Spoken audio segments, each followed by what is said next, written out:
Hello, everyone, and welcome to a very special bonus episode of the Media Buffering Podcast. Today, there's only two of us. It is myself and my friend Matthew. Howdy, how's it going? We are the resident DC fans on this podcast. Quentin's not really, that type of person. He watches the movies, but he isn't as big as we are. So we decided it would just be the two of us as we just talk about all the news coming out of DC Fandome. We are recording this on Sunday, so it's only been a day. We've had like a whole day to think about it. The three of us all watched it together in a Discord call. It was pretty fun. I mean, I had fun at least. You have Yeah, fun yeah, there? it was fun. It's cool to see everything. Good, cool to talk about it with you guys while it's happening, especially in like whenever some of the panels went on for a little long. Oh yeah, and then we were just like making fun of whatever. Or Yeah, I think it's important to kind of just get like a baseline of our feelings. How about we started off just talking about how you and I both feel about DC. Now I know you and I are very much on the same page in our thoughts on Batman versus Superman. How much we do not like that movie. yeah, yeah. I believe both of us have mentioned on the podcast before that we watched the Snyder cut of the of Justice League together as well I think because we I don't did. want to Yeah, watch it by myself. So I and we was like, talked "Do you about want how to much watch we it?" clowned on it and how much you have like that length of movie. You can't do the whole pausing thing because you'll just be there forever, Yeah, that was God. The first hour of that movie is so slow, right? so slow. Like the rest of that movie is pretty decent until you get to the epilogue. But like the first hour, where there's that woman just singing to Aquaman as he like goes into the ocean. And every other thing's happening in slow motion. Yeah. Yeah, that is just a mess. Overall, what are your thoughts on just kind of the state of let's start off with movies. What's your thought on the state of DC movies right now? I haven't really been hiding at all how little faith I have in the DC movies at this point. I don't really the only things I have any faith in are like the Aquaman movie was pretty good. The I'm excited to see what they do with Shazam, but that's about it. Everything else that they announced that's new in terms of movies, I'm gonna be just doubting, maybe just watching from the sidelines. I'm not gonna get invested in it because I know that they have a habit of letting the fans down, or at least letting me down personally. I can't speak on everybody, you know. Yeah, I'm pretty much in the same boat. I really liked Wonder Woman when it came out. Wonder Woman 84 was not good at all. Right. it was pretty it was very lackluster and just very disappointing. I liked Shazam a lot. I'm interested in what they see with Shazam 2, which we will get into the news on that in a bit, but I'm interested in that. I didn't really watch the last Aquaman movie yet. That's like the only DC movie I think I have yet to see because I don't know, I'm just not really interested in Jason Momoa as Aquaman, or at least I wasn't really invested by what I saw in Justice League personally. Hmm. But I will get around to watching it and then watching the sequel because it's on HBO Max, I think, so I can just sit down and watch it at some point. Oh yeah.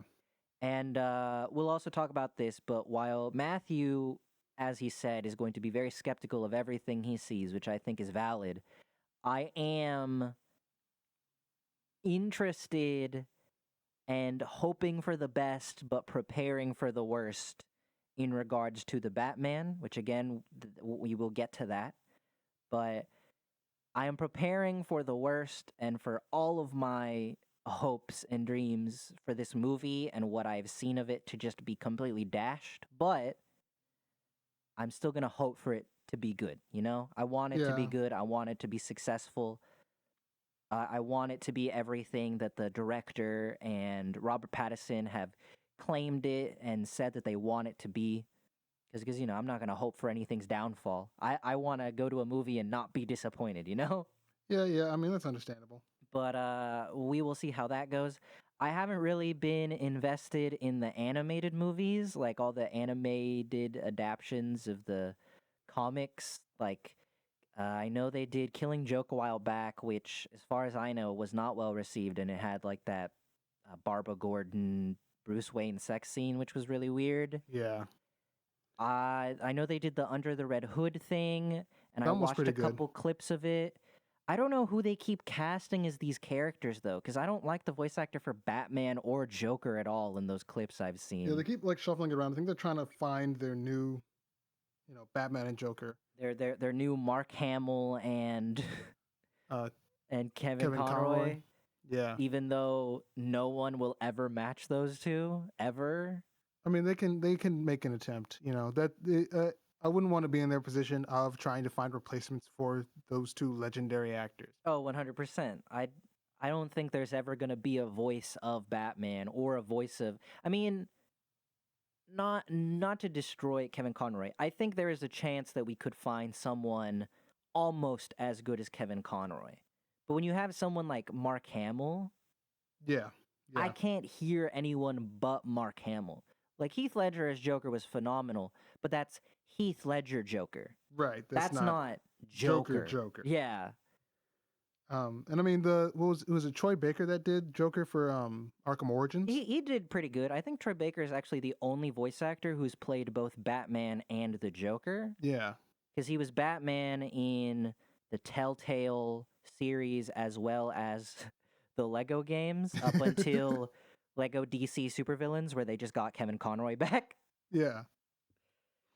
But yeah, so I haven't really been watching the animated stuff. Now the cartoons, I've only really been watching Harley Quinn, but Harley Quinn's probably one of the best DC things they've put out in a very, very long time. I mean they're coming out with more Young Justice stuff, which I'm kind of excited about. Might I get need back to into it. I need to rewatch Young Justice is what I need to do so then I can Yeah, continue where it left off. Young Justice was a phenomenal show, but as we all know, Cartoon Network cancels everything it ever makes that is good. they can never have So, anything good for too long. yeah, it's just unfortunate. There's been a drought of DC games, I suppose. We haven't really had too much besides like Lego stuff, True. but we did have the Arkham games for a while. Those are legendary, you know. Yeah, yeah. I I feel like mean, there's a game that I'm not thinking about that came out recently. I don't. Was there? I mean, I'm sure there's like 5 million app games, I mean, yeah. but I don't think there's I don't anything know. else that's not Lego related that had a whole bunch of DC stuff in it. At least I don't think so. Yeah, no. I must just be Because it's thinking of mainly something just been else. Marvel stuff with the Spider Man games and Avengers. Yeah, yeah. They've had their things going on. Yeah, I But, guess not. and It's then crazy.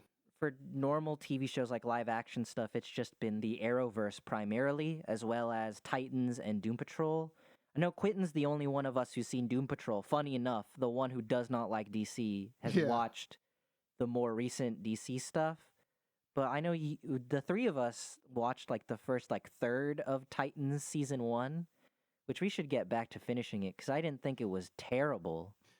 I thought it was pretty bad. I'm not gonna lie to Oh you, no, no, but it it's wasn't entertaining to watch it good. with you guys. It was not good by any means, but there were certainly elements of it that I enjoyed. I liked Raven, and I liked her interplay with Dick, since you don't really get too much time with them together in the normal show or in the comics because it's usually just Cyborg chills with everyone, because Cyborg's Yeah, Cyborg, and then you have Dick and Starfire, and then you have Beast Boy and Raven doing their own thing, and then Terra sometimes is just vibing, right. messing with those two. But you don't really see too much stuff between, you know, Robin and Raven. yeah, Robin and Raven. There's never really anything there. I do think, well, oh yeah, he is still Robin in Titans, right? He's not Nightwing Yeah, yeah. yet. He's still Robin. I know he becomes Nightwing later in later seasons, but yeah, I'm pretty sure he's still Robin for now. Hasn't decided on a new name yet. Yeah, but yeah, I think we'll probably go back to it at some point.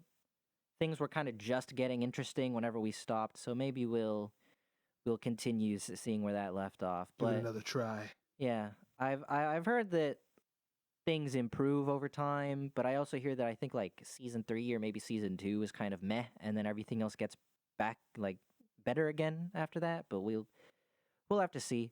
I'm not. It'll take some time for me to actually want to sit down and watch that outside of watching it with you guys. Right.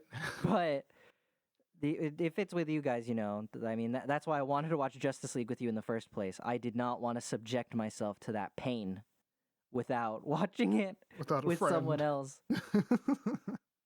But if that's our thought on the current state of DC, I think we should maybe just talk about an overview about the fandom itself. I honestly really enjoyed the presentation a lot.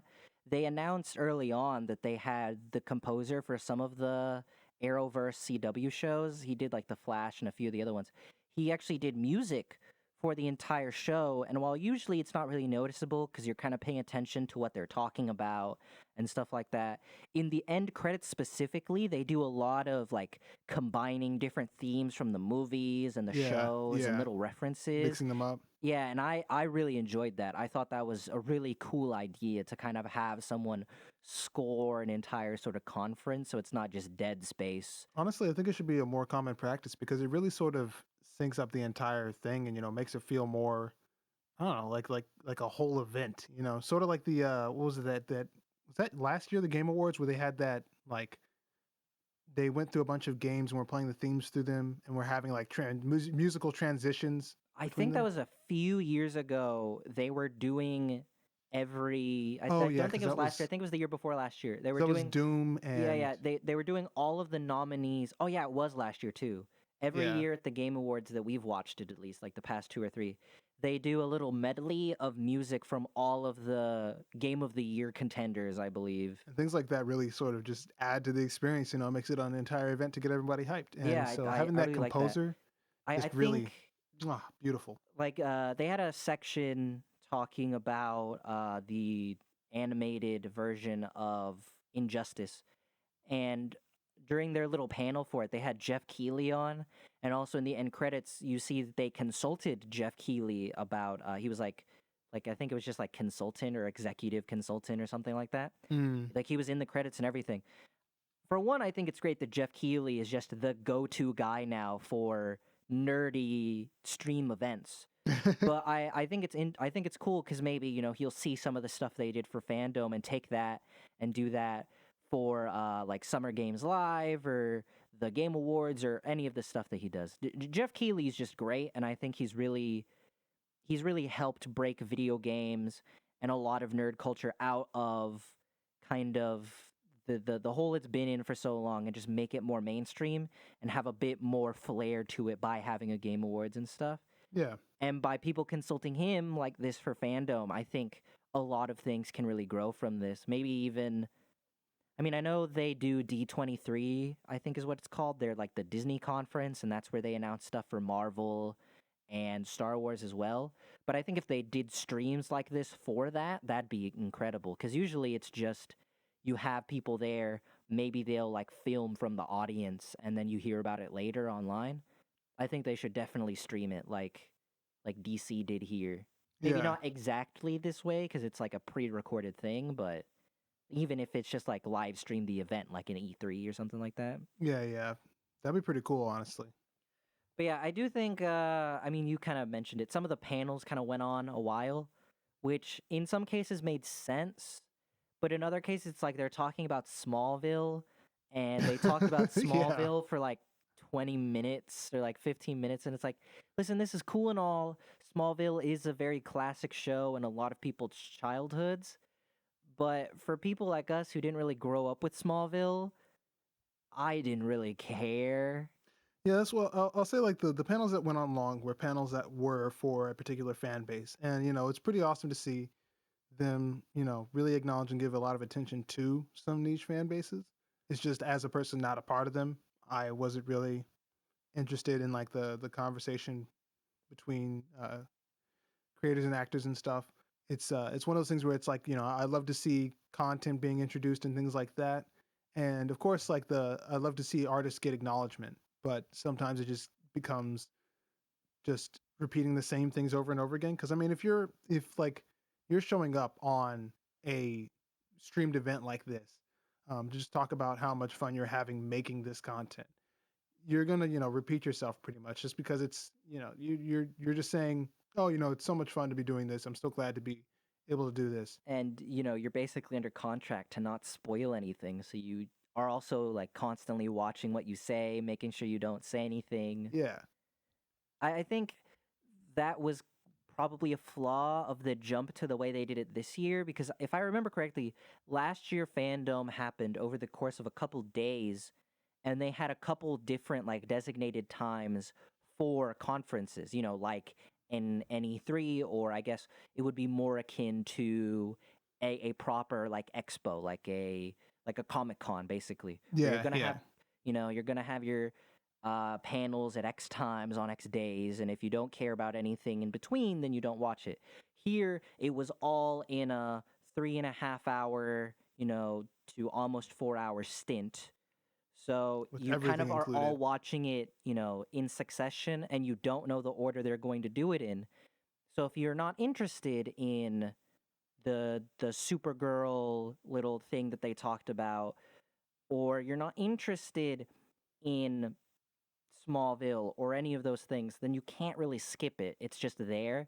So you'll just have to, you know, maybe go get a drink of water, go like get some food, and then hope by the time you come back they haven't jumped to something else you're interested in. Yeah, yeah. So The also the way that they did, letting you know the schedule, which was they sort of gave like an overview of some of the bigger topics, and then after they finish a topic, they let you know like the next three.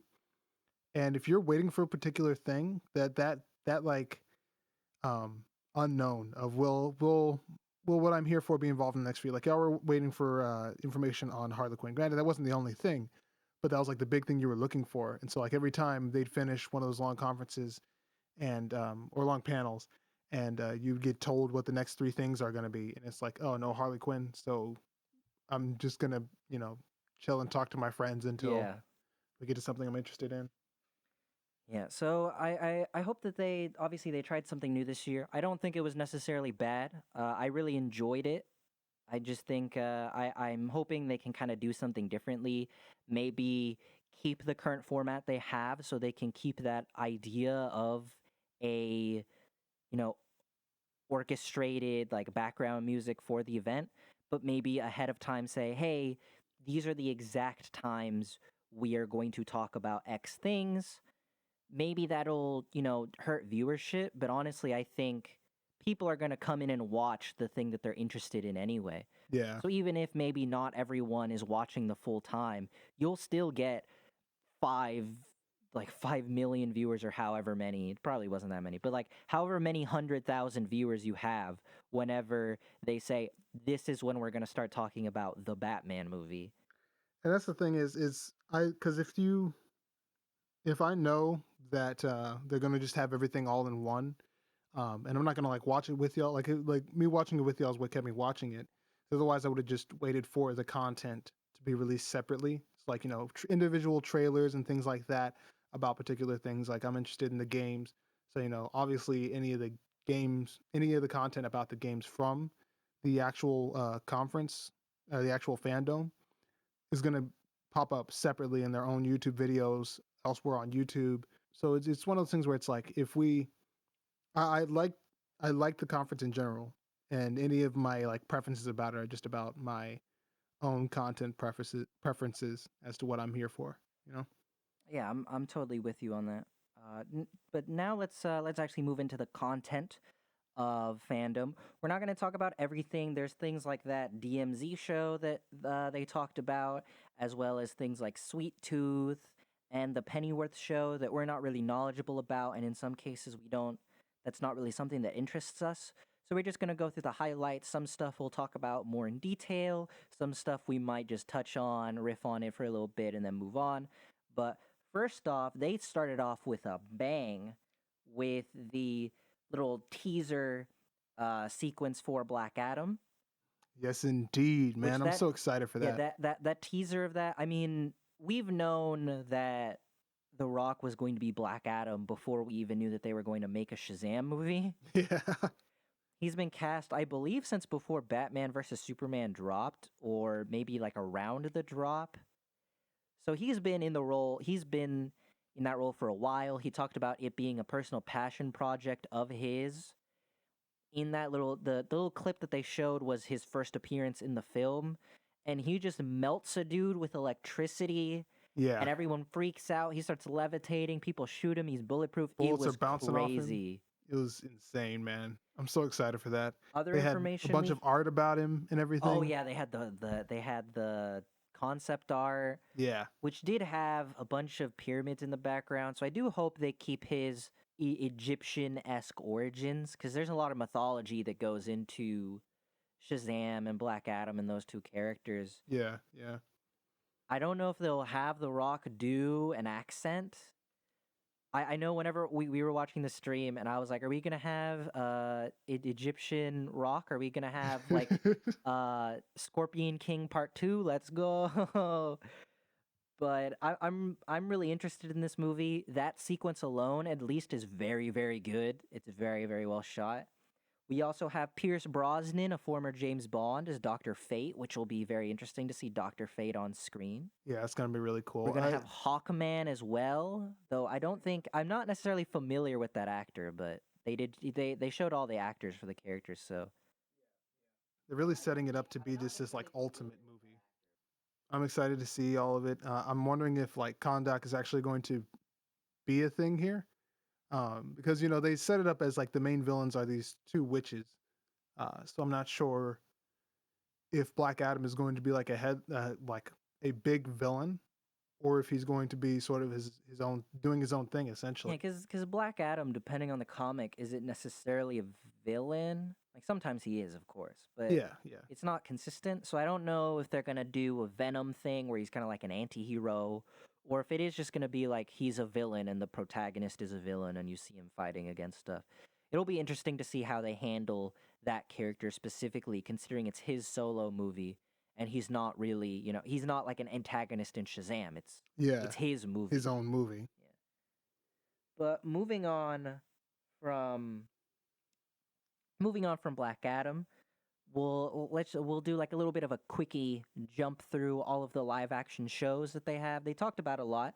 They talked a lot about the Arrowverse stuff, which I remember I watched Arrow for a while, about like partway through season 3, I think. And Mm, then I fell off because watching shows consecutively when it's not like on a streaming service, it's on an actual, TV channel, is very difficult, honestly. So I kind of fell off around the same time Flash started because I was trying to balance both of those shows and it was just incredibly difficult for me. But I have a lot of respect for those shows. I think they did really, really interesting things with those characters. The other shows I think are kind of hit or miss, but I've only seen like episodes that my dad is watching because my dad stuck through those entire shows. So he watched all of them up until like the big Crisis on Infinite Earths event, and then he was like, "Okay, I'm gonna start cutting some of these shows out." I think the only one he didn't watch was Supergirl because it was on a different network, and then eventually they put it on the CW. yeah, I watched Arrow for a while, and I kind of fell off of that. So, sort of like you only can really watch a show for so long. My brother is a huge fan of the Flash, specifically this Flash. He doesn't vibe with the what's his name, Ezra Miller, the Ezra Yeah, Miller yeah, Ezra Flash. Miller. Um, but he really likes the show. I've seen some bits and pieces of the Flash show just from chilling with him. I know that like later seasons are off the wall. Legends of Tomorrow is actually one that I really want to start watching just because I'm excited to see like Firestorm and Oh yeah, actually see what happens there. they had like a little like trailer that showed you a whole bunch of stuff that happened in the episodes. I believe it was like 100 episodes in a minute is what they tried to do. Yeah, and it's like And time traveling pirates. It was they have a all whole over the bunch of place. references to Star Trek and Harry Potter. It's off the wall. From the episodes I've seen, it's very crazy. They do a lot of there's like a lot of serious moments, but they also ham it up a little because they're going between universes, going between like traveling through time and stuff. They have a lot of interesting ideas that they touch on that I think are really fun. They kill off characters and then bring out like alternate universe versions of those characters to bring them back. It's a lot of fun. It's a lot of fun. Also, I think of all the CW shows except maybe Batwoman, Legends of Tomorrow probably has the most representation both in terms of race, but also there's a lot of LGBT characters in that show and stuff like that. Yeah, yeah, it's pretty awesome. I really am interested in it.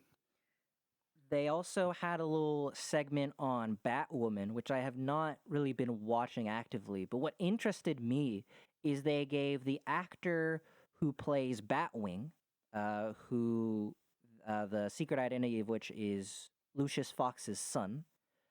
But they gave the actor his own little spotlight separate from talking about the next season of the show, which Yeah, was honestly really, really cool. I thought it was really interesting.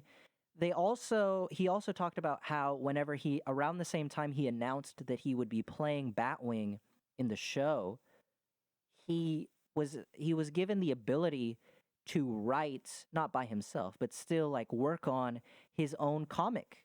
yeah. They were doing an anthology series of Batman stories, and they gave him the ability to do his own Batwing story, and they said pick a villain that's not Joker, and you can write your own anthology. I thought And that was really awesome, especially after the reveal of future Batman being him, being like that character. I forget his name, something Fox. yeah, I think that's really cool that they gave the actor the ability to do something like that, especially considering how passionate he truly seems to be about that character and how Yeah, much it means to people. He was talking a lot about how he really hopes that him playing Batwing on TV can kind of help kids look at the characters, look at the interpretations of Batman and how him as a black man being part of the Bat family. Hopefully, that inspires people. Now, obviously, not a lot of people watch the CW shows anymore, but I still think even if a couple kids watch those shows, like Black Lightning as well, or Batwoman, and see him in the role, as well as now Batwoman is an African American woman as well. yes, indeed. I think that is a lot of powerful representation that the CW shows have, and for all the criticism of sometimes the way they do their writing and their dialogue and stuff like that. I think one of the things CW tries to do and does successfully is its representation in its shows. So I do have to give it that. They also talked about the end of Supergirl. I believe this upcoming season, if it's not already started, is the final season. Oh, was that? I didn't even catch it. That was the final season. I Yeah, thought they it's were the final just season. They're ending it. So interesting. they had a nice little it wasn't even a panel, it was just like a little video of all of the cast talking about their favorite moments on the show and stuff. And that Yeah, was really sweet. it's That was pretty one of the cool. panels that was long, but honestly, I didn't mind it because I felt like that was a bit more special, you know? Yeah, yeah. You're ending off a long running series. Yeah. Deserves that sort of send off. They also talked about Superman and Lois a little bit, which is a show I love. It's probably my favorite interpretation of Superman ever. I love the main actor's take. They focus a lot more on him being, an everyman's hero. I just really, really enjoy it. I need to properly watch the series more because I haven't sat down to watch it proper. I've just watched clips and like half of an episode here and there. But even from what I've seen, it's phenomenal. I'll probably give it a shot.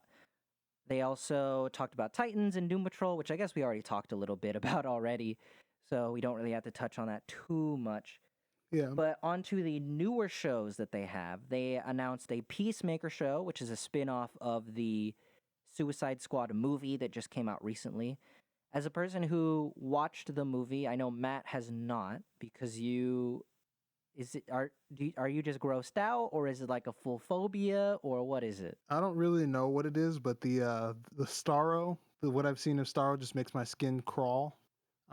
Which is very unfortunate because I hear it's a good movie and I actually really wanted to watch it until I saw that clip, and then I don't know. It's just something about the way Starro moves and like the little, or I guess that might be a spoiler alert. I don't know if everyone knows it. It's fine. It was in the trailer. Okay, cool. But yeah, just there's something about the way he's depicted that just it just gets to me. So I won't be able to. I think I might like if I get a DVD copy, I might try and maybe like edit it down to all the points up until like Starro really appears. Oh, that'd be Have you cool. watch that, and then maybe like compile the scenes where Starro isn't in the frame and like keep it to a minimum. At most, keep it to a minimum of Starro We sequences. just censor Starro, Yeah, just so you blur can him out. experience it, because I think you would enjoy that movie. It's very, very well done. As having watched it, I'm really looking forward to the Peacemaker show. It looks like there's some interesting stuff in it because a lot of the stuff that they had behind the scenes footage versus actual trailers, or they'd have behind the scenes footage and then show a trailer. From what it seemed in one of the sequences they showed, it looks like John Cena was ad-libbing and improvising. So if they're doing some improvisation in this show, that'd be really good. I love improv whenever it comes to comedy stuff. Yeah, that'd be fun. The show does look really funny. They have the character of Vigilante, which is a really cool comic book character, just with a very unfortunate name, considering his name is Vigilante in a world of vigilantes. Right. It's like being named superhero.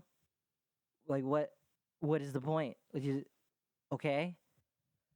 But I'm looking forward to it. I like the idea of his dad being very much against the US. Unlike him, he's very Peacemaker's a patriot, and you Mm, see his dad, and his dad has like an upside down American flag at his house. yeah, yeah. So I think there's a lot of cool ideas there. I'm not familiar with the Peacekeeper character in the comics, so I don't know how accurate that is. But James Gunn always does a good job of, even if it's not necessarily by the book of the comics, he keeps the spirit of the character. Yeah. And James Gunn did write this show and is directing like 2 or 3 episodes. This was like a passion project of his he did during lockdown when he was trapped in his house. He just wrote the script, showed it to Warner Brothers, and they're like, "Yeah, we'll make it." Send it. Send it. And then finally, another announcement for us CW show, but it's made by Ava DuVernay, who is a very, very big and I think very skilled African American director. She's doing an adaptation of the character Naomi, who's a very recent character in comics, honestly. Yeah, yeah. Which, Honestly, I don't know. I didn't know too much about her. I've sort of looked up a little bit since they talked about her, and I'm actually really excited for it. Like I'm wanting to see it because I also want to purchase the volumes now. I want to read up about her because I hadn't heard about her. I don't know how I haven't. yeah, the a lot of the art they showed of the comics whenever they were talking about the show itself before they showed the little teaser, it, the art style in the comics looks great. I think Yeah, half of comics is always what does it look like because you're looking at pictures as well as reading. But I'm very much interested in that character.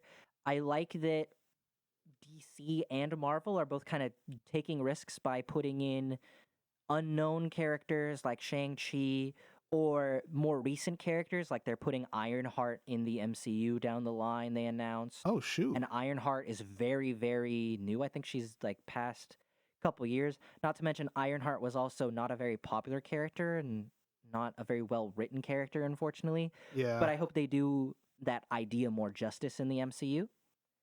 So I think this like step forward of adding newer inclusive but also like more recent characters is really really cool. I'm looking forward to that.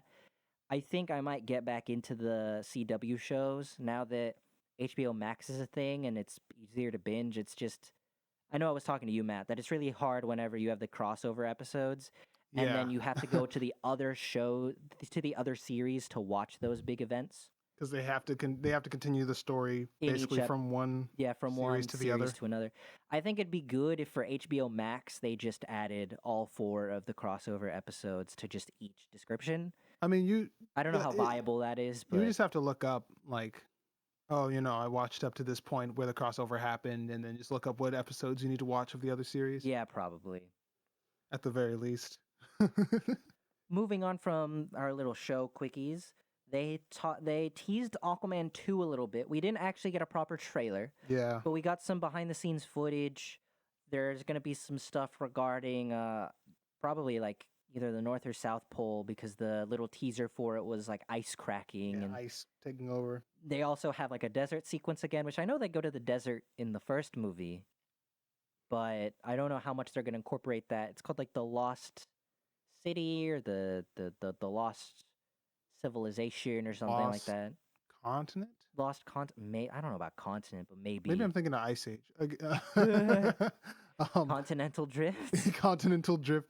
Get the pirate voiced by Peter Dinklage. Um, Yeah, but no, they. I'm actually pretty excited for the sequel. I think it's going to be pretty cool. It seems that a Aquaman, lot the of the first one was pretty good. it I seems that enjoyed a it. lot of the cast is coming back because they had the Black Manta actor back as well.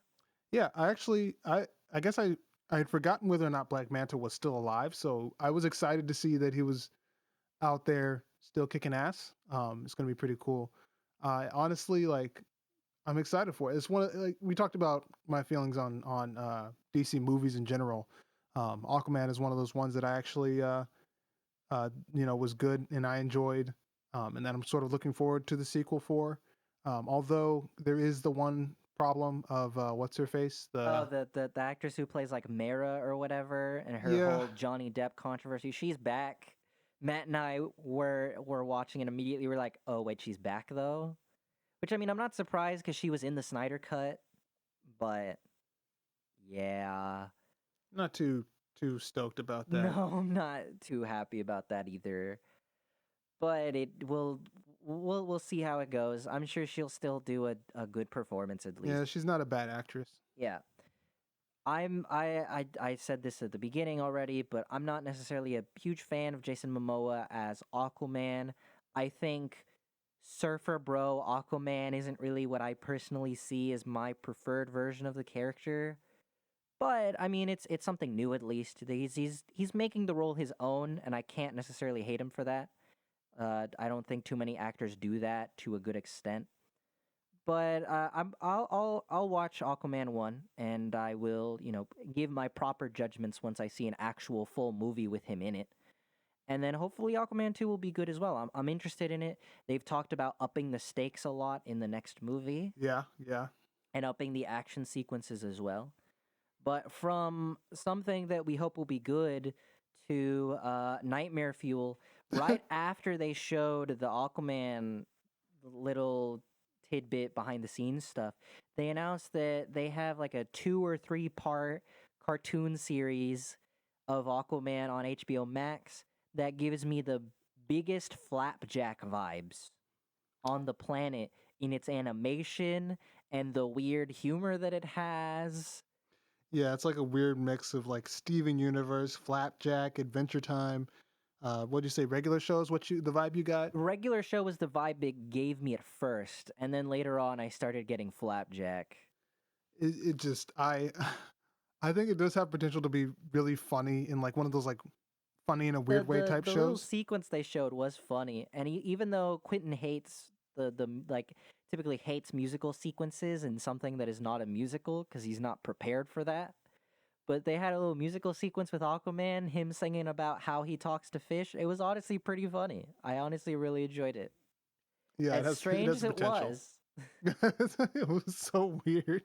I might watch it. I might watch it at some point. It's only like 3 episodes, I think they said, and it's a mini series, so Yeah, maybe it's good. I'm probably just gonna watch some clips of it and then go off there depending on whether or not I want to watch the whole thing.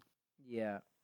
Next off, this was actually a very surprising segment that they had because it went on for quite a bit, and I'm not necessarily mad about it. I thought it was really important to do so. They had an entire section about Milestone Comics, which, for those of you who don't know, was originally an independent comic line created by black creators because they felt that the industry did not have enough representation.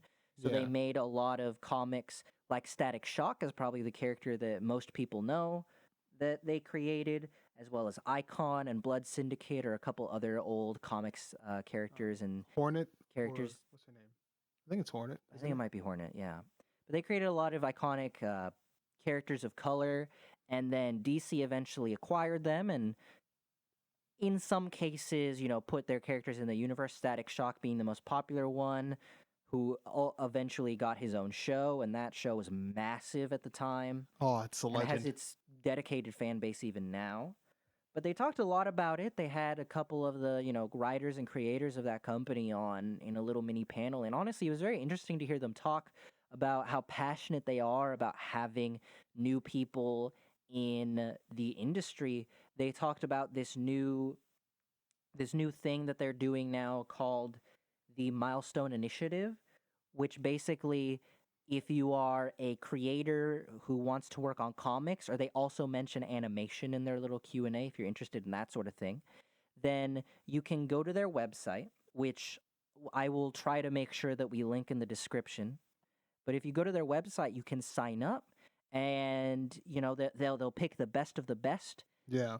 and they will put you in these little classes and seminars with some of the best in the industry to kind of learn how to get into the comics industry and perhaps the animation industry as well, because they feel like that is something they need. They talk a lot about black people specifically. However, if you go to the website, they also say underrepresented groups. After saying black people, they say black people and other underrepresented groups. So I'd assume uh, people of Hispanic heritage, like myself. If you are interested in that sort of thing, I think you can go sign up. It's for about a month from yesterday, because yesterday there was like a timer for like 30 some odd days you still have to register. So hopefully this video will be out relatively soon. But if you're watching this around the time it is released and you're interested in something like that, I'd say hurry over to the website. Link will be in the description. Sign up, and hopefully you make it. The statistics they said specifically for African Americans, which I thought was interesting, was that black creators in the comic industry make up 5% of writers and 3% of artists and colorers. So that's a very, very small amount. Yeah, it should have And me wanting to learn how to draw just for that. Like, I was legit thinking about if I could learn to draw. yeah, so if you are interested, by all means, I encourage you to go for it. I think we do really need some new faces in that industry to kind of speak up and, maybe even create some new characters of your own and have some cool fresh new ideas on the page. Some other milestone news that wasn't necessarily mentioned there but was mentioned, in the surrounding events. We know that they're doing a Static Shock movie. I believe Michael B. Jordan is on the crew for that movie. He's like helping work on it. I don't think he's actually in the movie itself. I think I heard he was producing it, but that Oh, he wasn't. might be I don't know if that producing was it, yeah. official. But I know he's helping work on it in some form or fashion. And they also mentioned that there's going to be a milestone animated film. So I'd assume it'd be like a whole bunch of milestone characters. Yeah, yeah. So I think it's really cool that we're getting a lot more of those characters. I believe there was issues kind of putting those characters into new stuff because of legal reasons, but it seems that those legal reasons are we don't have to worry about that anymore. And I think it's really good that we're getting these characters again, especially Static Shock. That's a lot of people's childhood. So Yeah. I'm excited to see a lot more Static Shock, of course, as I'm a huge Static Shock fan. But also just all the milestone characters, as well as all the new characters and storylines that are going to be being created through the milestone initiative. Like, that sounds so awesome to me. I can't wait to see what comes out of it. Might have some new favorite heroes coming out that are technically still DC. So I'm really, I can't wait to see. I feel like it's going to be so awesome. yeah, I think that this is honestly a very brilliant idea, and I'm glad that they did something like this. I think it's really, really special. The comics industry is something that's very difficult to get into, no matter who you are. But clearly, there seems to be a bit of an extra factor for those for people of color. So I think having something like this is really special and important. But speaking about comics, there's been a very interesting development. Now, I'd seen pictures and I'd seen talk about this before DC Fandome. So whenever they actually mentioned it on Fandome, it was cool to see. DC has started a collaboration with Webtoons, which is this like online thing where a lot of random people, anyone can make like their own little comic series or manga or whatever. It's really, really cool. It's basically like I hate to describe it as this, but it's the TikTok for like artists and wannabe, comic creators someday. And they're doing a collaboration called Batman Wayne Family Adventures, and it's everyone in the Bat family, including Matthew's new favorite character, Duke Thomas. Yes, indeed. He is in it Excited as to see well. it. And it's very jokey. It's not really a serious series, but I think DC collabing with Webtoon like this is really, really cool. The fact that they've decided, there's this new thing and a lot of people are trying to get into the industry and do it. Why don't we help it out, kind of do a collaboration with them? At the end of the little sequence they had talking about this Webtoon, they also teased that they're going to be doing future collaborations for stories with other superheroes and villains. So I'm really excited for that. I think I might actually start reading those webtoons because I've been getting into a couple webtoons. There's a couple artists I like that have been doing some comic stuff on webtoons that has been pretty interesting. So I've been getting into it a bit more. I don't necessarily like the videos that they do because you can do like video comics. Oh, I'm you not really can? interested in those because Okay. sometimes the voice acting isn't all too great. But Oh, yeah. I'm really excited. I'm kind of excited to dip my toe into reading that because I think that's a funny little jokey comic where like Dick Grayson is kind of full of himself. And like you have like Damian Wayne is the one that everyone's like afraid of and doesn't really want to talk to. And Duke Thomas is the new guy and Bruce is just trying to help him out. He's like, welcome to the family. And Right. it seems really, really cute, but also really, really fun. I think it's gonna be pretty cool. I'm personally gonna be trying to check it out myself. I know, like before, a lot of the posters, or I say posters, a lot of the images I was seeing of it didn't have Duke Thomas in it, so I was really that was my big thing. But now that I know for sure, I'm definitely gonna be stopping by and checking it out. Moving from online comics to games, we had two big games that they talked about in the conference. We had the first like official proper story trailer for Suicide Squad Kill the Justice League, which we'd seen like the little teaser trailer that basically gave us the basic idea of what it Yeah. was going to be last year. But this year we got a proper trailer. We still didn't see any gameplay. We know it's supposed to be open world, or at least that's what I heard, and that it's going to be like a third person shooter. I don't know how that's going to work out, but at the very least, the story looks really, really fun. Yeah. I mean, it's the Suicide Squad. You can't really, especially when it comes to like team banter. That's the big thing about it that you have to get right. Again, we haven't seen gameplay yet, which is what I was kind of disappointed by. Yeah, Specifically I with both of agree. the game reveals for Fandome that we didn't get any gameplay for anything.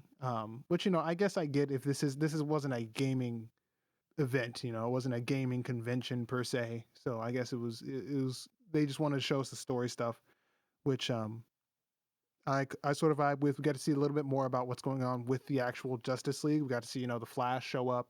Got to see Um, Wonder Woman. She's like fighting Superman at some point in the trailer as yeah, well. yeah. Superman looks cool. We got to know that the Green Lantern that's going to be in the game is not Hal Jordan, John Stewart. and he looks dope. He was fucking coming down on like a staircase from the sky. Like, oh my god, it looks so cool. Also, the beginning of the trailer is the opening sequence from Arkham Asylum where they're going to the asylum. Yeah, And yeah. I thought then that was the awesome. the place where the four of them, the four main characters, which are Deadshot, King Shark, Captain Boomerang, and Harley Quinn, where they're talking to Amanda Waller, is that first like fight area from Arkham Asylum, which is also a cool nod to the series. We don't really know when this takes place because I saw an image of like several statues of the Justice League, and Yeah, Batman is one of the statues, but it's his costume from Arkham Knight. So I don't know how that's gonna work out because it's supposed to be in the Arkhamverse. They've said that. yeah.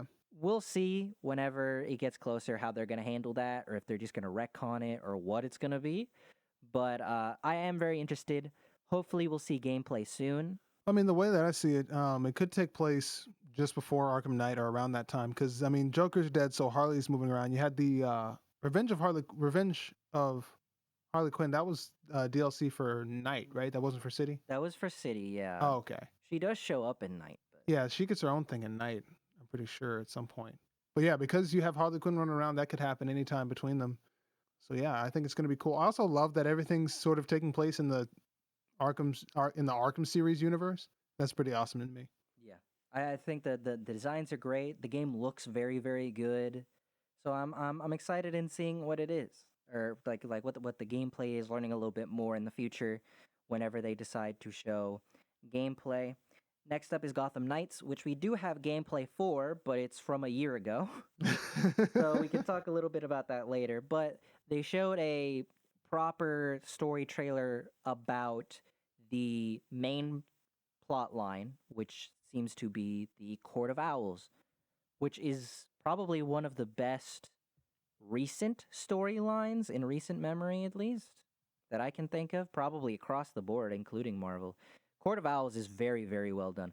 I think it's weird to do Court of Owls without Batman, but since he's quote unquote dead, he's not dead. Well, I mean, He's in not dead. a lot of the current Court of Owls content, especially in the comics, it's a lot more focused on the Robins. Like that's what the Court of Owls are focusing on mainly. So I guess that makes it can sense make then. sense. Yeah. They want Dick Grayson to be like the new Talon or whatever in the comics. Oh, that's cool. Yeah. Some stuff to mention from the gameplay because I did rewatch it. You don't really see whether it is or not because the way the opening is edited, but they say that it's an open world game. You can play as Batgirl, specifically Barbara Gordon Batgirl. Yeah. You have Dick Grayson as Nightwing, Jason Todd as Red Hood, and I'm pretty sure it's Tim Drake as Robin and not Damian because he looks too tall to be Damian. Do you know if this is if I don't remember reading whether or not it's Robin or Red Robin? Not that it matters too much. I mean, I'm sure there's probably gonna because you can like customize what your character looks like. So maybe Oh, there's gonna true. be like a Red Robin. Speaking of which, they called it an action RPG, which I know you and I have very different definitions of RPG.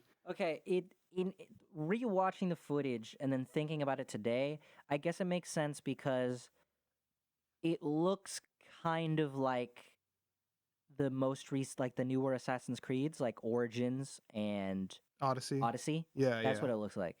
Yeah, yeah. I can see that definitely. And those games are action RPGs. So Yeah. the whole Here's hoping it's going to be good. everything's an RPG now. Is the thing.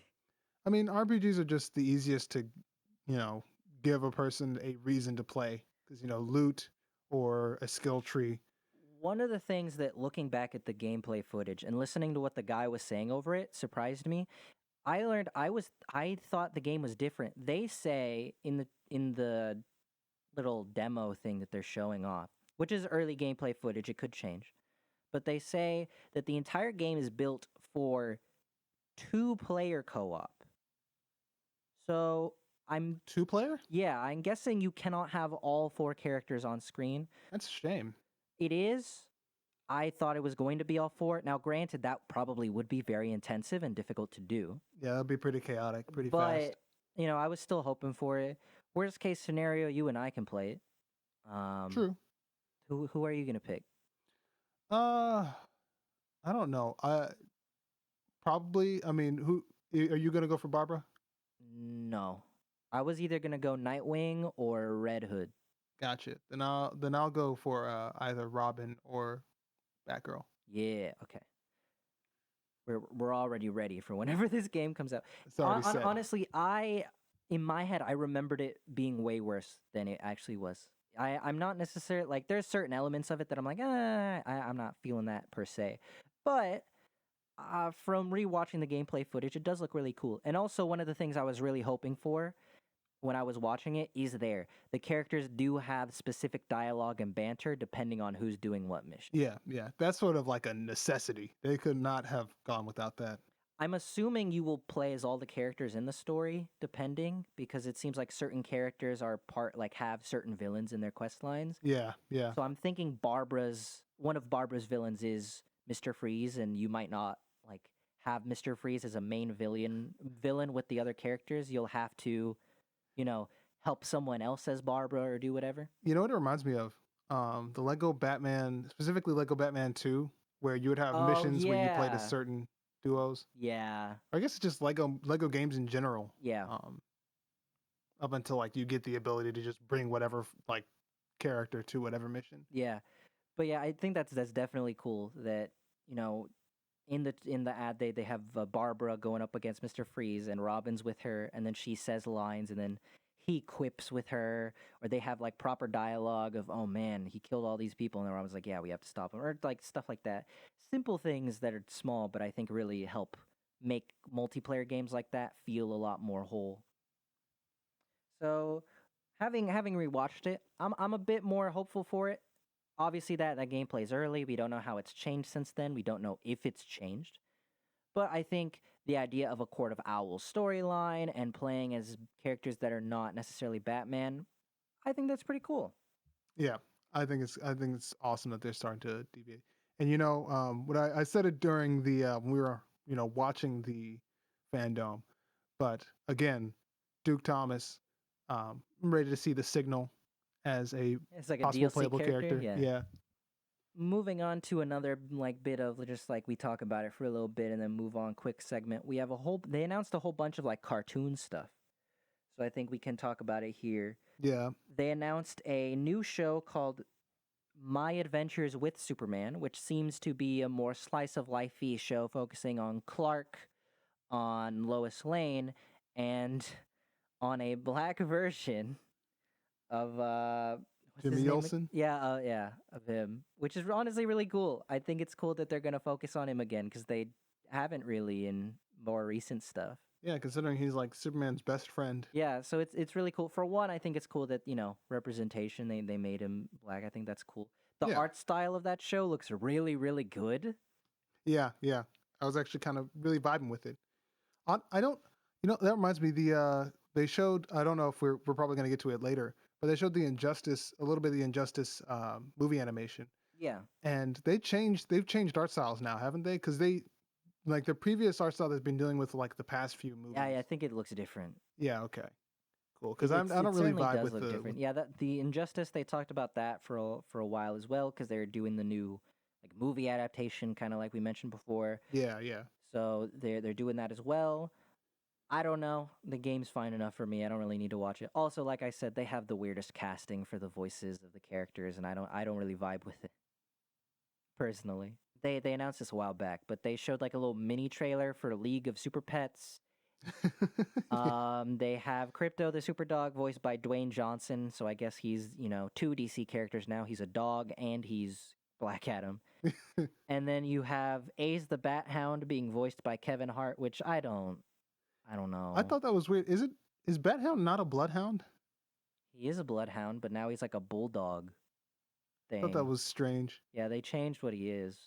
I just so y'all know, when we were leading up to watch it, and they were Oh just talking no. about Crypto the Super Dog, I was like, okay, so got Crypto, and of course, for from the Bat family, you have to include Bat Cow. Bat Cow has to be the pet, right? I mean, they didn't they have a pig in that trailer too? Like they only There have was a pig. they only have Ace and Crypto talking, but they have a bunch of like what I would assume be the other pets. Yeah. And one of them's a pig, so I don't know whose that is. I think there's a squirrel. I'm really hoping that's the Green Lantern squirrel. I'm really, really hoping. That'd be awesome. I want him to be in the show. They bring fucking Dexstar as the as cat. Yes, Dexstar is like the villain or something. That'd be dope. Yeah, that'd be pretty cool. We don't really know too much about that, so that's all we could really say. But I mean, it looks silly and fun enough. If it's on HBO Max, I'll sit down and watch it. Yeah. A surprise that honestly I was not expecting to be as interested in as I was. They have a animated film called Catwoman Hunted. Obviously, Catwoman is the main character. She's voiced by the actress who played Jade West in Victorious, if you remember that show.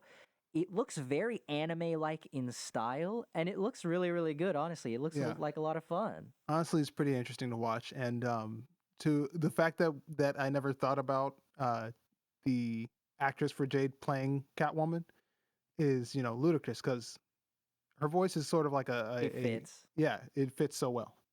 Yeah, I'm honestly kind of happy for that cast. They've been doing a lot of stuff recently. She's Catwoman now. The guy who played Beck is in the new Resident Evil movie, which maybe isn't a good thing considering how that movie looks. But Yeah, we'll just have to see how that goes. yeah, we'll see. But yeah, it's pretty cool how close that cast is. Probably the best thing that they announced in terms of just comedy value is they announced this. I think it's a show called Bat Wheels, which is basically just cars, but Batman is what it is. And why? Who asked for this? Who? Whose idea was this? it's Why? it's a preschool show, and I don't it's like again, are they gonna be able to just get away with this? Like, is their cars but they're alive a strong enough, unique enough premise that Disney can be like, hey, don't. I mean, I guess not, because like Bob the Builder technically did it first, I guess. I guess kind of, yeah, I can see that. It's like Why? Also, it's very strange that they decided to announce a preschool show at a massive event like this. But I mean, maybe it's like for parents to show their kids. Yeah, I mean, if you want to I get your kid honestly involved in might watch an DC to episode some or level. two. I might watch an episode or two just to see what the vibe is. But there's no way I'm watching that show for like an extended period of time because no. Yeah, no, I'm No. good. I don't have any kids. Honestly, what is probably the biggest announcement in terms of animated content is the new Batman animated series called Batman Caped Crusader. It's being worked on by Bruce Timm, who worked on the original animated series that we all know and love, alongside Paul Dini, who we don't have confirmation whether he's working on the show or not, but I hope so. But other executive producers who are a bit more high key in terms of the film world, you have J.J. Abrams, as well as Matt Reeves, who is the director for the newest Batman movie. So that's interesting that he's working on two Batman things at the same time. Yeah. I'm really, really interested in this. Yeah, I think it's pretty cool, especially how much they talked about sort of harkening back to the old school shows where it's just Batman, and it's gonna be cool and all. The of course I've been thinking about Batman Brave and the Bold a lot recently. Yeah, Um, you were singing the fucking Music Meister song before oh this God, it's started. so good, so good. And I don't know, just that era of Batman show after Batman show after Batman show was just so good, and I can't wait to see more of it happen. It looks like it's gonna be so awesome. Yeah, they talk about it being like a noir kind of 40s world, like timeless 40s. So like there's some modern day stuff, but for the most part the vibe of it is 40s. Yeah, And this is Batman before he has any allies. He doesn't know Gordon yet. The police force still hates him. They talked about how he's not even going to have his gadgets yet. He's going to slowly create his gadgets over the course of the show. How they're going to have him slowly trying to create the Batmobile and different versions of the Batmobile. yeah, Seeing, development like this in a show is going to be really, really cool. yeah. Watching Batman go from not that much technological advancement to, I don't know how far they're gonna go with his gadgetry in the end, but I just imagine him going from just like I'm in a suit punching people to like Arkham Knight level, just high tech shit. I think Like that'd a be really Bat cool to Tank. see. Bat tank, super suit that lets you take out four people in a millisecond. They also talked about being open to new stories, that nothing is set in stone, that perhaps if they are, writing the story and it just turns out that Batman and Gordon never become friends or something like that, they're open to that. They're open to new interpretations on the characters from the animated series. So if we get Joker, there's no guarantee it's going to be the same as the animated series Joker, and I'm interested Yeah, in that. I like the idea of not trying to do the exact same, just kind of harkening back to it. I'm really excited at what new things they can do with this show. They talked about doing a whole bunch of stuff that just wasn't possible back then, as well as Bruce Timm himself mentioned that they want to have some elements uh, of inclusivity and representation now as well. So who knows? Maybe we'll get some stuff like in the new movies where maybe you change a couple characters' races around. So Catwoman is African American, like in the in the Batman movie that's coming up. yeah, So we'll see how inclusivity goes for that show, but. I'm honestly looking forward to it a lot. It has a lot of people who I know can do a lot of good work. Matt Reeves has made good things before, and I'm looking forward to the Batman movie. Again, we'll get to it. I hope Paul Dini's on the show because he really helped make the animated series what it was. But we also have Bruce Timm, who also did a really, really good job, and J.J. Abrams. Whenever he's a guiding hand, I think can be very, very good. Maybe not at doing everything on his own, but as a guiding hand, I think he can do a lot of help because he has a lot of cool ideas. So I'm looking forward to it. Next off, we have he said it wasn't a teaser trailer, but it seemed like a teaser trailer for the Flash movie, where we get to see a couple sneak peeks. We get the iconic back shot of the OG Batman, Michael Keaton. yeah. We get the shot of the back of his suit. We don't see his face, but it's definitely Michael Keaton. I know you and Quentin were surprised by that because you were like, I "Who is that? Is that Ben Affleck?" And I'm like, "No, it's Michael Keaton." we were talking about, which Batman is going to show up. I still don't. Have we confirmed that Michael Keaton's in this? Yeah, it's confirmed already. Okay, cool. Then yeah. He's mentioned it. He's talked about it on set. There was like a special like poster image of the Michael Keaton bat suit, but on top of the like Batman logo, there's like a spray painted Flash symbol. Yeah. I was saying like I think that him playing Thomas Wayne Batman would be pretty cool. So, here's hoping we see that. That movie's got my attention, although I don't again have a lot of faith in in in DC in, in the movies. shot right before that, there's also like a couple interesting things to take note of that I wrote down. For one, we see the new actors who's playing Supergirl. We're not going to get the actors who played Supergirl from the CW because for whatever reason Warner Brothers just doesn't like to use the CW actors in content at all, which is a damn shame. But we have the new actors playing Supergirl standing next to two Ezra Millers. If you look in that shot, there Yeah. are two versions of Ezra Miller, both dressed up as the Flash. So I'd assume, because this seems to be Flashpoint, I assume he changes the past, but instead of still being himself in this new timeline he creates, he runs into the new version of himself. Maybe Yeah, yeah. I don't know exactly what it's gonna be, but the fact that there's two Ezra Millers is interesting.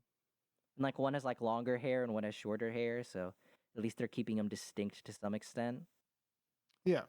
I think it's going to be, it has the potential to be pretty good. I know that a lot of people don't like Ezra Miller Flash. I personally, I could take it or leave it. My brother vehemently does not like Ezra Miller Flash just because of the CW Flash existing. I think Ezra Miller is a good actor. If you've seen the movie Perks of Being a Wallflower, he's in that and he's very, very good.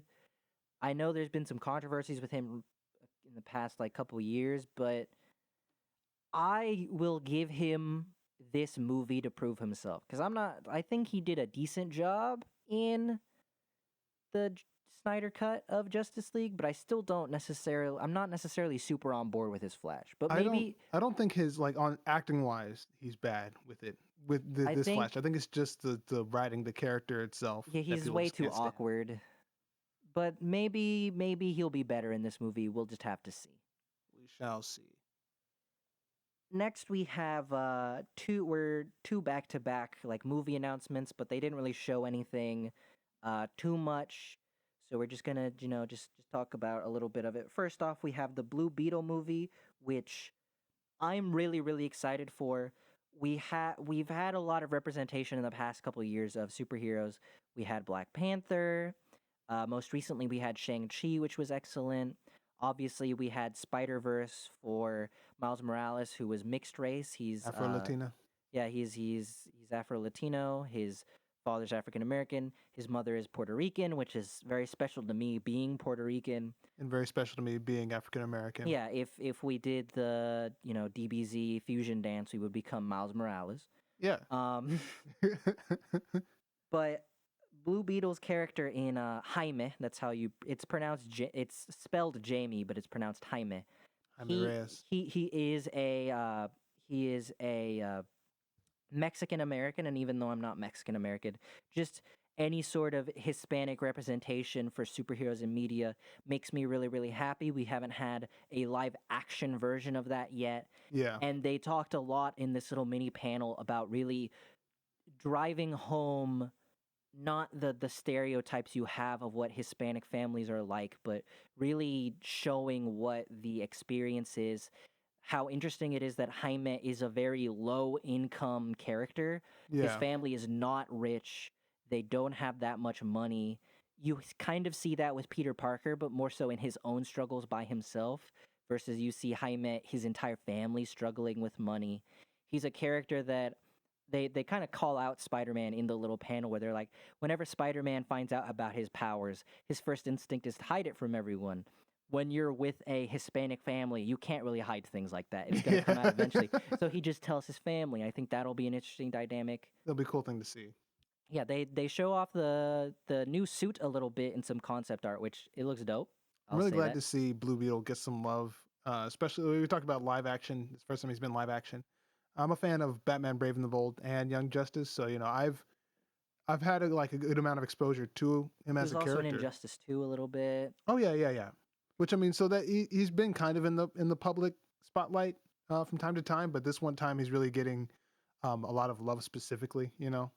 Yeah, Uh, I'm super excited to see Jaime. I'm super excited to see what they do with it. The actor who plays him looks to be super excited and interested in bringing this role and kind of, helping with further representation in the industry. I'm really interested in this. Moving on to other representation, we have the Batgirl movie where we will not have a white actress playing Barbara Gordon. We will be having a I think she's also Afro Latina, hmm, but I think they kind of show her as her like her African American side in the marketing a bit more. yeah, Her first role, I don't remember her name, and I didn't write it down. Unfortunately, she was in the Heights recently. She was the female protagonist who was having trouble with college. If you remember, Matt, I know you yeah, watched In yeah. Heights. I remember. Yeah, so she was Yeah, her. So I mean, hey, if they ever decide to do a musical thing with her, it's over because she was great in that movie. yeah. She was awesome. But so they were talking about how when they were casting the role, they cast a very wide net. They obviously had an age range, but they had a very broad age range compared to what they would normally have, and they did not limit it for race at all.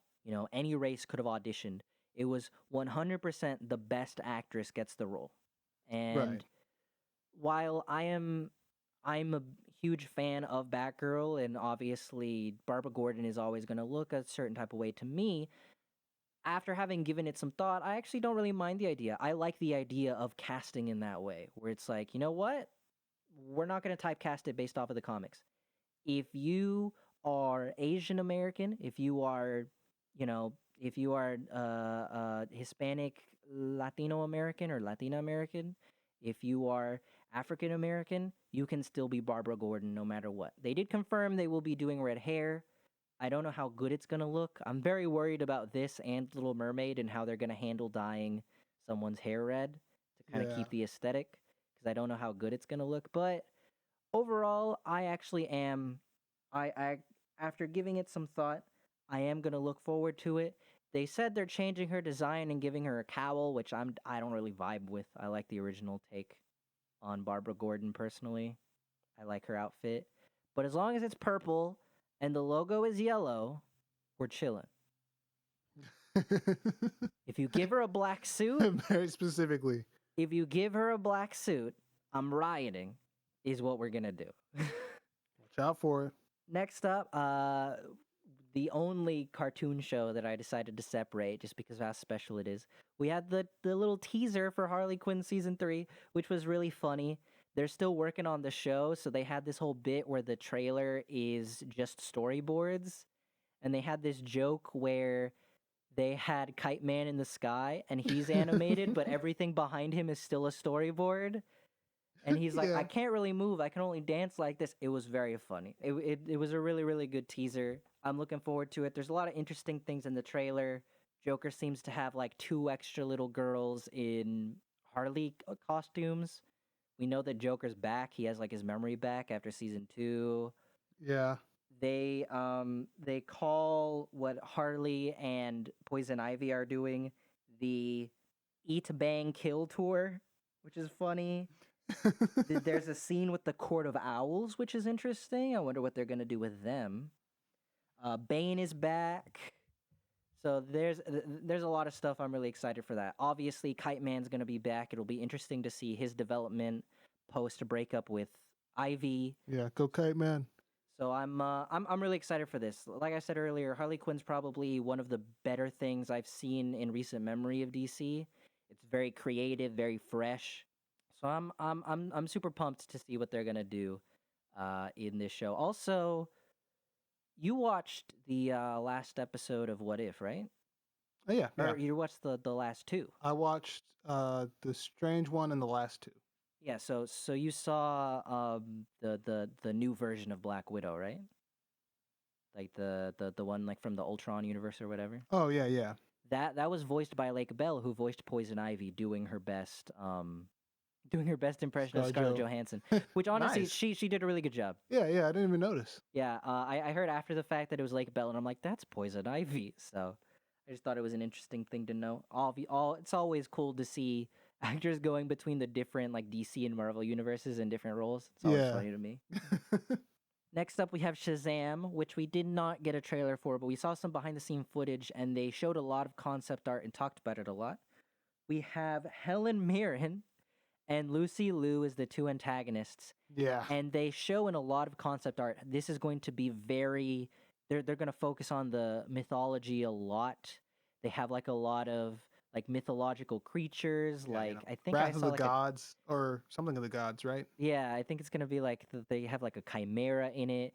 They're gonna be in like different like mythological areas across the world and like temples and stuff. So it'll be interesting to see what they're gonna do. Yeah, I'm pretty hyped for it. Yeah, it looks really interesting. I'm super excited for it. I love the main actor. He was in the show Chuck. Chuck is one of my favorite shows ever. So, seeing him in more stuff, I'm really excited for it. Also, I think it's cool now that like all the family has powers. I think it'll be interesting to see kind of what their role is as they play a bigger part in the story probably. Finally, what probably you all were waiting for when you were watching it, maybe even while you were listening to this podcast. The news on the Batman movie. We got a bit of a Oh, panel with the main director and Matt Reeves, Robert Pattinson, and the actress who is playing Selena Kyle. As I said earlier, am very, very excited for this. I'm hoping for the best, preparing for the worst. But as I said after we watched the second trailer, regardless of whether the Batman is good or bad, whoever is the lead of their marketing department deserves a huge raise yeah, those because trailers. because these past two trailers have both Those been incredible. trailers have been off the wall. They've been so good. It's been very difficult to hold my skepticism. I'm not gonna lie.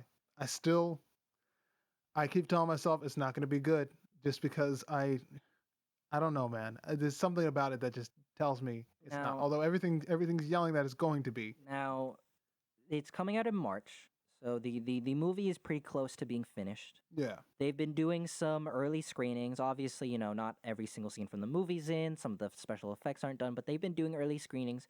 Early screenings are incredibly positive. I don't mean like positive like whenever Justice League came out and people were like, "Yeah, it's a good movie." And it wasn't that good. It is very, very positive, is what I've been hearing. Now, obviously, I do not always take early screenings at their word. yeah, Sometimes they're missing twists, sometimes they're missing certain CGI things, and then when you watch it, the CGI is bad anyway. You know, I'll take it with a grain of salt. If anything, it's making me more hopeful that at least the movie will not be all terrible, you know? That there will at least be good parts of it. yeah. If the content in the trailers is reflective of the content in the movies, at the very least, you'll have some awesome ass set pieces Oh and yeah. cool shots. Another thing to note, the Batman is nearly 3 hours long. Yeah, yeah, So I think I was talking to Quentin about this at one point that they show a lot of action set pieces, and Quentin and I were talking about how we really don't want a action focused Batman movie anymore. We've had too many of those. I feel I would like them to show the other elements of Batman, world's greatest detective. yeah. Just Batman solving mysteries, trying to figure out what's going on. I think those action set pieces are basically there to kind of help fill time during this 3 hour movie Yeah, because few and far between. yeah, if the movie is that long, I think we're going to get some mystery elements. I think the cinematography is excellent, like the opening shot of the trailer where you see them stop who you are already speculating is the Riddler and it pans into the coffee cup and it's a question mark. That is such a good shot. I remember I was watching the Yeah, trailer, I'm like, oh shit. and with the Riddler, you really do have that chance to make it not just an action movie, Yeah, and I think it's gonna be awesome. they kind of mucked it up once. I mean, I love Jim Carrey, but his Riddler was not that great. But I'm super interested in this movie. We got to see Colin Farrell's Penguin, who does not look like Colin Farrell at all. The prosthetics Right? on him are so It's good. insane. And then that's that shot at the end of the trailer where Colin like the Penguin's truck is like Flipped it's over. flipped over, and you see Batman walking towards him upside down. God, it's so That's a awesome. shot. We didn't see it in the original trailer, but we finally got to see some of Andy Serkis as Alfred. Yeah, I thought this surprisingly looked really cool to Yeah, me. I like the idea of him as Alfred. Honestly, I'm so used to not seeing Andy Serkis in things as himself. Like, I'm so used to him doing Yeah, the CGI character, Gollum, Caesar from the what are they from the Planet of the Apes Planet of the Apes movies. movies. Yeah, He was prequels. Snoke. Yeah, he was. I mean, he was Claw in the MCU, but like that was we like the so only. rarely get to see his face. Yeah, I think that's honestly a really cool casting choice. We got to hear a bit more about Selena Kyle. She seems to be less, you know, cat burglar for herself and more Robin Hood esque. Yeah, she's in the Robin Hood And move. that's what kind of her and Bruce sort of connect on. I'm really interested. I'm really interested. The cinematography looks great. It looks like it's gonna add up to be a good movie. As always, hope for the best, prepare for the worst, but I have hope for this more than I have had hope for most things DC related, because usually DC isn't good at making trailers, to be honest. Remember the second Batman versus Superman trailer that gave away that Doomsday was going to be in the movie? Oh yeah. Although God, that's been trailers in general lately. They've that's been true. spoiling everything, which I'm very glad with this trailer. That's one of the things that gives me faith is that this trailer is not telling us too much. Yeah, it's not telling us anything. Like, We don't even know what the Riddler looks like yet. no, I mean you can look at the actor, but Yeah, we don't know what like his design is. We don't know what his plot is. Like, we don't know what is up. All we know that Riddler is in it, and that Penguin is in it, and Batman's chasing him down. yeah, There's like those criminals who look like they're dressed like have like Joker face paint, but we don't really know if it's just like normal face paint. right. So I'm looking forward to seeing a bit more. That was the first trailer, so I'd assume we'll probably get like a second one. I feel Yeah, like we don't have enough before it time to releases. get a set of 3, so probably just like a second trailer, maybe January, That'd maybe. be cool to see. I one other thing I really hope for this movie is that they involve a lot of smaller villains. Like I want to see Hush. I want to see. I feel like Zaz might show up Yeah, at some point. the thing I've heard is that this movie is set at Halloween, so I'd assume there's going to be ties to the long Halloween, at Oh least shoot, vaguely. Calendar Man. Maybe Calendar Man would be interesting, just like a little reference or stuff like that. Yeah, I know there was like rumors that the Mad Hatter's going to be in it. That'd be cool, just like as a little role. yeah, I'm interested in what they'll do. I think they have the ability to kind of do a hybrid of the two universes we had for Batman before. The comic booky, there's like supernatural, like superpower elements of the old Keaton movies and that series, as well as the grounded nature of the Nolan films. I think we have the potential to kind of combine those, where we'll have the dark, gritty, sort of realistic nature with a bit of like, that comic booky stuff. I think it'd be really cool if we finally get to see Killer Croc in live action. And he's like Whew. Arkham Asylum style Killer Croc where he's like super big. Yeah, That'd be huge. That'd be awesome. pretty crazy. I think we need more Killer Croc in a lot of things, I honestly. think King Shark's currently taking up the Yeah, amphibious that is true. monster dude position lately. That is true. But it'd be cool to see Killer Croc get his Yeah, due. I'm looking forward to a lot of it. We will see how it goes, but ultimately that were all the major announcements from from the fandom. Do you have anything else you wanted to talk about? Anything you're looking forward to that you wanted to talk about again? Not that I can think of. Just gonna go read Naomi and watch it whenever it gets released. That's probably the thing I'm most excited for that Yeah. like surprised me. But yeah, that's about it. I, Can't I wait to see gameplay. yeah, I think it's really big. I think it's really cool that DC is doing this now, that they're having this big like kind of expo showing off their stuff. Marvel doesn't really do that.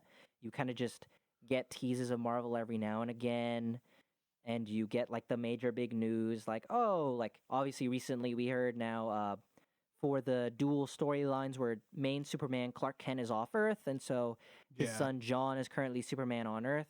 We got the huge announcement that John Kent is bisexual and he will be having a boyfriend in the upcoming comics, which is huge. And Yeah, honestly, it's awesome. it made me smile a lot whenever it was announced. But usually, we only really hear about stuff like that, like the big major storylines. We don't really get an event to really talk about everything that's coming up. I think, like I said earlier, I think Disney could take a huge lesson from this, doing D23 as an event like this, or just having separate events for Marvel specifically. Maybe not Star Wars. I don't think Star Wars. Yeah, I I mean, don't there's think not Star too Wars needs much something like that. Star Wars content constantly Though happening. I guess Although they I already will have it say, because they do have like the Star Wars convention or whatever. yeah, I think that Disney's situation is that they've already got everyone hooked, so they That is don't need true. to like advertise that they're actually doing things. Whereas DC sort of had this like, aside from like how good some of the animated movies have been, they've had some um like their relationship with the fandom has been a little bit shaky. Yeah, it's been hit or miss, and then you have like the fandom kind of split where like half of it really likes Batman versus Superman and the Snyderverse, and the rest is like you and me. No, I'm not really vibing with it. I'd rather do something else. Yeah, I'm yeah. not really interested in these versions of the characters. But yeah, that's all I have to say. Yeah, I mean, we could go on forever about why you and I don't like the Zack Snyder versions of those characters. We have gone into extensive detail together Yeah. of our feelings, but I think now is a good place to end it off. Of course, this is the first time we've done a bonus episode like this, so if you guys like it and want to see more of these sorts of things, or we just talk about bigger events in their own proper dedicated episode, let us know. Obviously, we have Twitter, we have Instagram, we have a TikTok. All those will be linked down below. If you have any recommendations for future podcast ideas or different conventions you want us to cover, leave those down in the comics or send them to us on one of our social media platforms. Is there anything else you want to plug, Matt? Nothing. I think you got just about everything. We're gonna be releasing some videos hopefully over the next few. Well, I'm not gonna give a time frame on it. Yeah, Maybe like in the next month or so. in the next month or so, we're gonna start releasing some other videos independently. Yeah, where we're hoping you like those as well. But obviously, next week we will have a proper episode of the Media Buffering Podcast, all three of us around the middle of the week, as we usually do. So look forward to that. But with all that said, thank you guys for listening. Have a good one.